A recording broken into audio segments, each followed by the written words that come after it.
नमस्कार दोस्तों, आज आपके लिए मैं लेके आया हूँ बीएससी जो फाइनल ईयर है जेएनवी यूनिवर्सिटी से, या किसी में फर्स्ट ईयर भी हो सकता है, वो अलग बात है।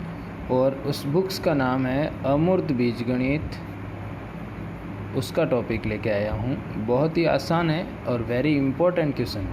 और मुझे लगता है जहाँ तक ये शायद पिछली बार भी आया हुआ होगा, या नहीं आया तो इस बार ज़रूर आएगा। वो ये है कि आबेली ग्रुप की परिभाषा, आबेली ग्रुप की परिभाषा, या फिर इसी को कहते हैं क्रम विनिमय ग्रुप।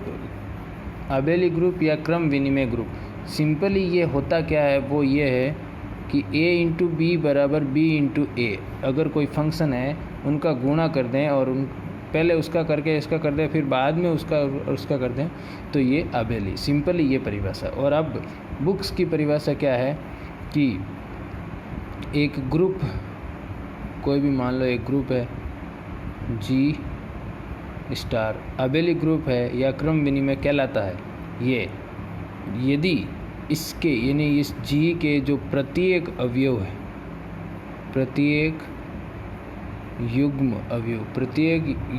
अवयव क्या, इन दोनों का गुणा बराबर होना चाहिए, इन दोनों का गुणा, तो वो क्या कहलाता है, एक क्रम विनिमय ग्रुप। ठीक है। अब अनाबेली, साथ ही के साथ इसकी भी परिभाषा बता देता हूँ। अनाबेली ग्रुप, तो अनाबेली ग्रुप क्या होगा, ये दोनों बराबर नॉट इज इक्वल्स टू, सीधा सीधा। तो क्या हो जाएगा, यदि जी कोमा स्टार संक्रिया है, ये स्टार एक, तो ये ग्रुप है संक्रिया, ये है जी स्टार हो, तो ये एक ग्रुप है। तथा एक यदि एक भी युग्म यानी कि ए बी बिलोंग्स टू जी के लिए हो, तो जी एक अनाबेली ग्रुप यानी कि अक्रम विनिमय ग्रुप कहलाता है। अब मैं इसी के ऊपर एक प्रश्न ले रहा हूँ जो आपको इम्पोर्टेंट क्वेश्चन है और ध्यान से देखना है कि यदि किसी ग्रुप जी में 3 क्रमागत पूर्णांकों यानी कि n के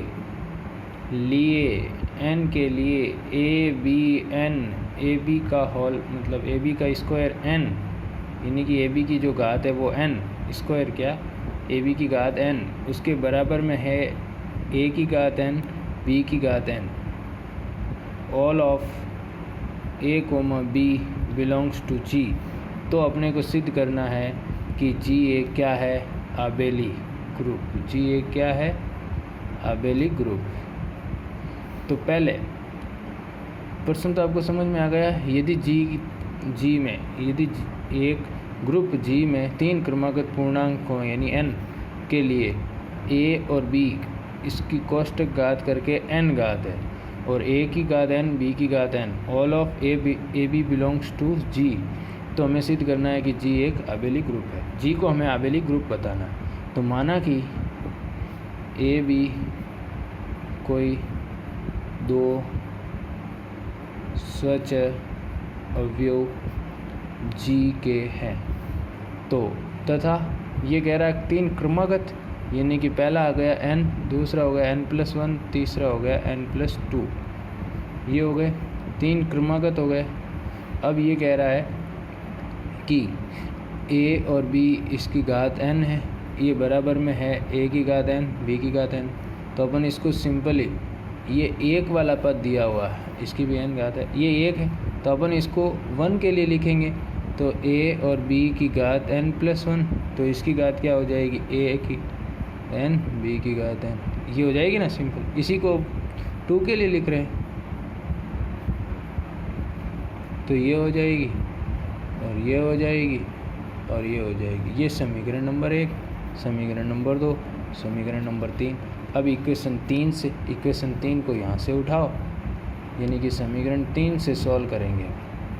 ए बी कोष्टक की पावर n+2 इधर है, a की पावर n+2 और b की पावर n+2।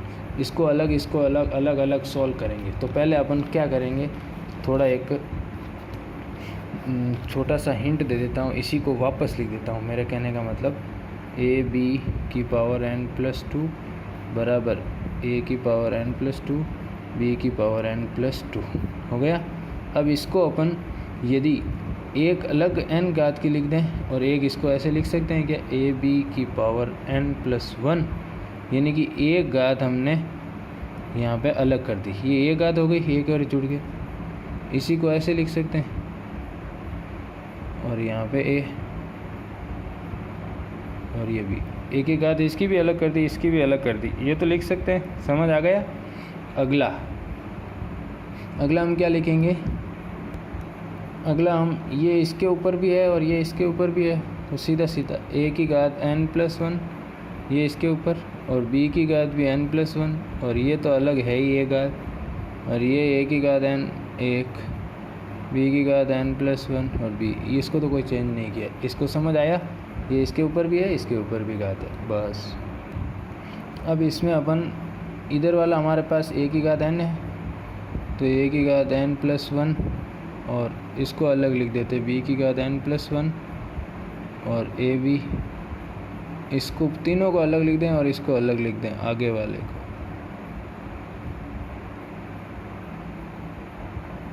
अब ये इससे कट जाएगा आगे वाला से आगे वाला, और इसको अपन b को पीछे रख दें और इसी में b पीछे, तो ये कट जाएगा। तो b की पावर n प्लस a और ये इधर b बच गया, और ये a ये वाला और b n प्लस 1 और ये पीछे b, तो ये b से b। अब हमारे पास ये बच गया b की पावर n प्लस a और a b की पावर n प्लस a। अपन इसको काट नहीं सकते, अगर ये पीछे होता तो काट देते, ये आगे होता तो काट देते, इसीलिए अपन इसको रखेंगे। अब अपन इसको क्या दे देंगे, इक्वेशन नंबर 4, और इक्वेशन 4 को अपन क्या करेंगे, a की पावर n से गुणा कराएंगे। इसको वापस इक्वेशन लिखूंगा उधर और उसको गुणा करवा के लिखूंगा। तो इक्वेशन क्या थी वो हमारे पास, b की power n plus a 1 a बराबर a b की पावर n प्लस 1, यही थी समीकरण नंबर 4। अब इसको मैं कह रहा हूँ a की पावर n से गुणा करवा रहा हूँ पूरे को, तो b की पावर n प्लस 1 a की पावर n a b की पावर n प्लस 1 a की पावर n। अब इसको और इसको ये हो गया, यानी कि गुणा करवाया तो इधर से करवाया और इसको भी इधर से करवाया। अब अपन इसको क्या करेंगे, इस a को इसके साथ लिखेंगे, फिर ये b अलग लिखेंगे, यानी कि a की पावर n, इसको b की पावर n और b लिख दें, और ये a की पावर n और ये a तो है ही, ये b की पावर n और ये b। अब इसको क्या करेंगे, अपन इन दोनों को साथ साथ में रख सकते हैं, ए बी की पावर n और ये पीछे है ही बी ए। अब इनको साथ में रखेंगे अपन, ए एन की पावर 1, इसको रखेंगे बी एन की पावर 1, क्योंकि ये एक और ये जुड़ जाएगी। अब इन दोनों को वापस साथ में रख सकते हैं, इसको तो अब चेंज नहीं करेंगे, कर दिया है जो इन दोनों को जोड़ के, और बी ए यहाँ पे डॉट, इन दोनों को साथ में रख सकते हैं ना, n प्लस 1। और हमारे समीकरण में है क्या, ये n प्लस नहीं, अभी समीकरण में नहीं देखना, अभी इसको अलग अलग कर दो, चलो बाद में देख लेंगे। या तो बी ए बराबर इसकी घात अलग और पीछे क्या बच जाएगी, ए बी की घात 1 और ये। अब ये n की घात इधर से इधर कट गया, तो बी ए बराबर आ गया क्या, ए बी। और वही तो सिद्ध करना है कि ए बी बराबर बी ए, यही तो आबेली है, और जी अतः ये जी एक आबेली ग्रुप है। बहुत ही इम्पोर्टेंट क्वेश्चन था जो मैंने आपको सिंपली तरीके से बताया। एक और क्वेश्चन लूँगा, अगला क्वेश्चन है यानी कि प्रमेय है, वो भी इम्पोर्टेंट है कि यदि किसी ग्रुप की कोटि, यदि किसी ग्रुप के एक अवयव की कोटि, ग्रुप के एक अवयव ए की कोटि n हो, तो दर्शाइए कि ए की पावर m, ए की पावर m बराबर e होगा, और यदि और केवल यदि m n का गुणज है। बहुत इम्पोर्टेंट प्रश्न है।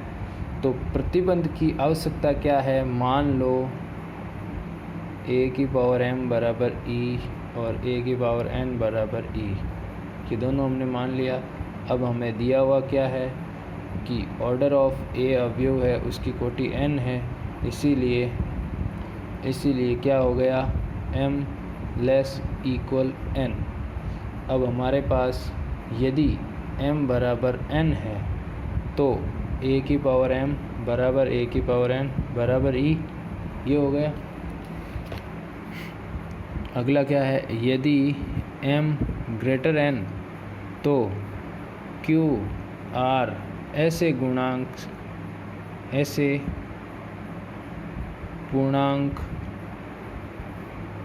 पूर्णांक संख्या विद्यमान होंगे कि m बराबर n q प्लस r, जो कि e यानी कि ये तत्व अवयव है a की पावर m बराबर a की power n q plus r, इसको अलग अलग लिख दो, a n q dot a r, और इसको अलग लिख दो, a n की power whole q a r।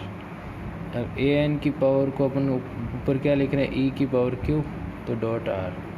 अब अपन जो कि ये हो गया ना, a n की पावर e पहले बताया था ना मैंने, वो यहाँ पे लिखा है। अब इसको a की पावर r, क्यों ये तत्व है तो इसकी कोई पावर होती नहीं।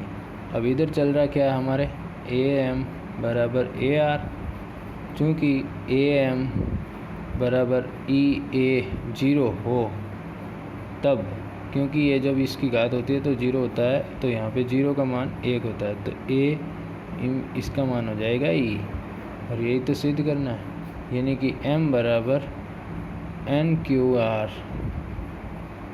तो क्या हो जाएगा, m बराबर NQ, जो कि r बराबर 0, यानी कि हम उसको कंडीशन में लेंगे 0 less on r greater on n, ये कंडीशन लगेगी तब r बराबर 0 आ जाएगा, और ये आते ही ये हो जाएगा। तो सीधा सीधा ये सिद्ध करना था आपने को, ये सिद्ध कर दिया। अब अगला एक और पर मैं ले लेता हूँ लास्ट। यदि किसी ग्रुप G के अवयव A की कोटि क्या है, n। यदि किसी ग्रुप G के अवयव A की कोटि क्या है, n, तो सिद्ध करो कि, यानी प्रूफ, AP की कोटि भी n होगी।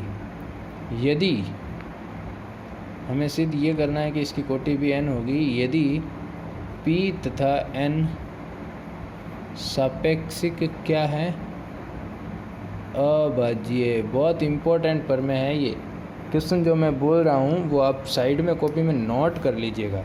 मेरे पास अभी बुक्स अवेलेबल नहीं है, वरना मैं उसको बुक्स में दिखा देता। ये क्वेश्चन लिखा हुआ है, वो मैं आपको पढ़ के बता रहा हूँ।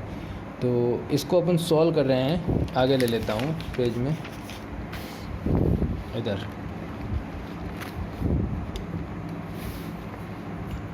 तो माना ऑर्डर ऑफ AP बराबर m। अब ऑर्डर ऑफ A बराबर n, तो दोनों तरफ p घात लेने पर तो A ये हो गया, इसकी ऑर्डर n घात हो गई, यानी कि A की पावर n बराबर ये कोई तत्व है जिसकी घात A, ये तो हमें दिया हुआ है, ये दिया हुआ है ऑर्डर ऑफ n, यानी कि A की पावर n है, तब तो वो इसका अवयव है। अब इसमें दोनों तरफ p घात लेने पर, तो A की पावर n, इसकी पावर p बराबर E की पावर p, तो ये हो जाएगा ANP बराबर E, क्योंकि अवयव तत्व है, वो तत्समक अवयव, इसकी कोई घात नहीं है। अब वापस इसको A की पावर p और n ऊपर लिख दें E, जो कि हमारे पास क्या है, ऑर्डर ऑफ AP की पावर लेस ऑन n, यानी कि m ग्रेटर n, साथ ही P और N, P तथा N सापेक्षिक क्या है, अभाज्य।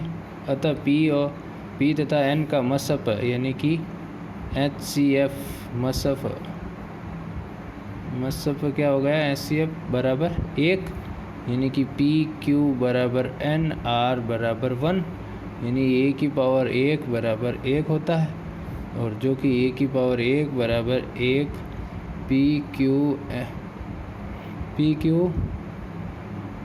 Plus NR। वापस लिख देता हूँ, अब इसको अलग कर दीजिएगा, A की पावर PQ और A की पावर NR, A की पावर PQ प्लस A की पावर NR। A की पावर N की जगह वो सीधा E रख देंगे तो ये E हो जाएगा, तो ये E की पावर R कुछ मतलब ही नहीं है, यानी कि A की पावर PQ और इधर चल रहा है A1। अब इसमें दोनों तरफ m घात लेने पर तो ये हो जाएगी A की पावर m और ये हो जाएगा APQM, तो ये हो जाएगा बराबर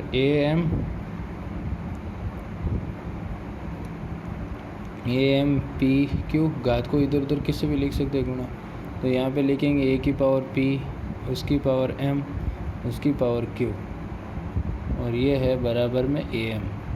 तो ये जो बीच का है, जो ये तत्समक अवयव है, पहले ही हमने निकाला था वो यहाँ पे ये, तो और इसका तत्समक अवयव की कोई भी घात हो तत्समक होती है, तो सीधा A की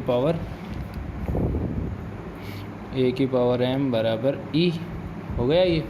और order of A less on M, या फिर अपन कह सकते हैं कि जो कि M बराबर N है, समीकरण 1 और 2 से। इसकी घात समीकरण 1 था कहाँ पे, ये तो समीकरण था 2 जो लास्ट में आया था, ये समीकरण था 2 और ये समीकरण था 1। A की पावर Q N बराबर M, यानी कि ये अपना प्रश्न सिद्ध हो गया कि यदि किसी ग्रुप G के अवयव A की कोटि N है तो AP की कोटि भी N होगी यदि P और N क्या है, सापेक्षिक अभाज्य।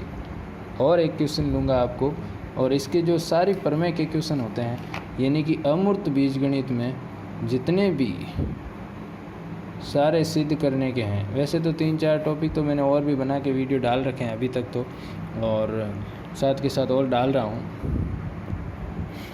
सबसे इम्पोर्टेंट क्वेश्चन और जो मुझे ज़्यादा पसंद है, यानी कि जब मैंने BSc की थी तो इस क्वेश्चन को मैं उठते ही कर देता था शाम को, जब भी ये रटा हुआ था, मैंने मतलब 10-15 बार इतना कर लिया कि मैं ये रट लिया था, और ये मेरे क्वेश्चन भी आया था 17 में जब मैंने BSc की थी। तो ये क्वेश्चन ये है, जो यही है अमूर्त बीजगणित का, कि यदि H तथा K किसी समूह G के कोई दो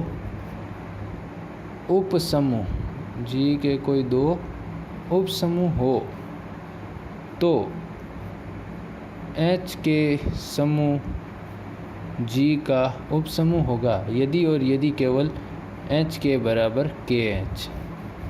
और एक बात, इसमें आपको ये सिद्ध करने वाला अगर क्वेश्चन दिख जाए ना कि ये लेके आना है, बस उस पर ध्यान देना है कि वो लाना है अपने को। तो इसमें पहले प्रतिबंध की जो आवश्यकता दी हुई है, यानी प्रतिबंध का क्या आवश्यक है और क्या क्या दिया हुआ वो लिख दें, यानी कि प्रतिबंध की आवश्यकता वो लिख दें पहले तो। लेट दैट की H के ग्रुप G का सब ग्रुप है, ये दिया हुआ। दूसरा, यदि small h belongs to H, small k belongs to capital K, that is अगर ये बिलोंग्स करते हैं तो H इन्वर्स स्मॉल बिलोंग भी H से करेगा और K इन्वर्स बिलोंग भी K से बिलोंग करेगा। परंतु H K की परिभाषा, यानी कि वो क्या है कि ये H K एक क्या है, एक समूह है, उसकी परिभाषा से क्या है भाई कि एच के स्मॉल एच के एच बिलोंग्स टू एच और के बिलोंग्स टू के, ऑल ऑफ के बिलोंग्स टू के। अब अपन नाउ अब क्या करेंगे हम, वो इम्पोर्टेंट है कि H inverse belongs to H, K inverse belongs to K, बराबर लिखेंगे H inverse K inverse belongs to H K लिख सकते हैं दोनों को साथ लिख के। हाँ, अब इन दोनों का इन्वर्स ले रहे हैं अपन, इन्वर्स का इन्वर्स यानी कि के इन्वर्स का इन्वर्स एच इन्वर्स का इन्वर्स बिलोंग भी एच के करेगा, तो ये क्या आ जाएगा, इन्वर्स से इन्वर्स कट गया, के एच बिलोंग्स टू एच के एच बिलोंग्स टू एच के कर रहा है, यानी कि इसीलिए के एच सब यूनियन यानी कि सब इसमें आ जाएगा एच के, समीकरण नंबर 1। तो K inverse belongs to K, H inverse belongs to H, capital H, बराबर K inverse H inverse belongs to K H. पहले तो था एच के, अब है के एच। अब इनका इन्वर्स यानी कि एच इन्वर्स का इन्वर्स और के इन्वर्स का inverse belongs to K H, तो ये सीधा सीधा आ जाएगा क्या, एच के बिलोंग्स टू के एच, समीकरण नंबर 2। समीकरण 1 और समीकरण 2 से एच के आ रहा है, वो एच के एच आ रहा है, यानी कि एच के आ रहा है और के एच आ रहा है, यानी कि के नहीं एच के union equals to K H.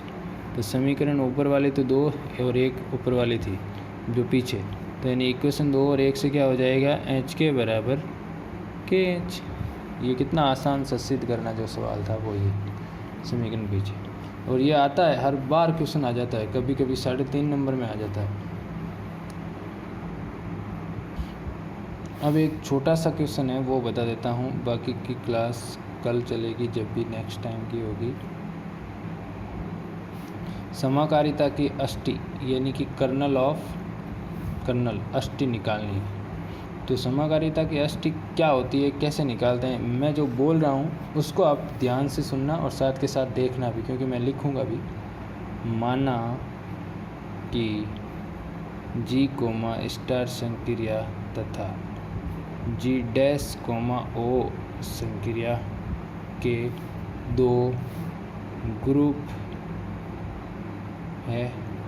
ये समझ आया आपको, 2 ग्रुप है, जी कोमा स्टार तथा जी डैश कोमा ओ, ये 2 ग्रुप हैं, और जी टू जी डैश पर फलन यानी कि फंक्शन, फलन ही लिख देता हूँ FUNCIO, फंक्शन भी कहेंगे कि अगर लिखना नहीं आ रहा इसीलिए लिखा मैंने, फंक्शन यानी कि फलन F टू जी डैश में एक समाकारिता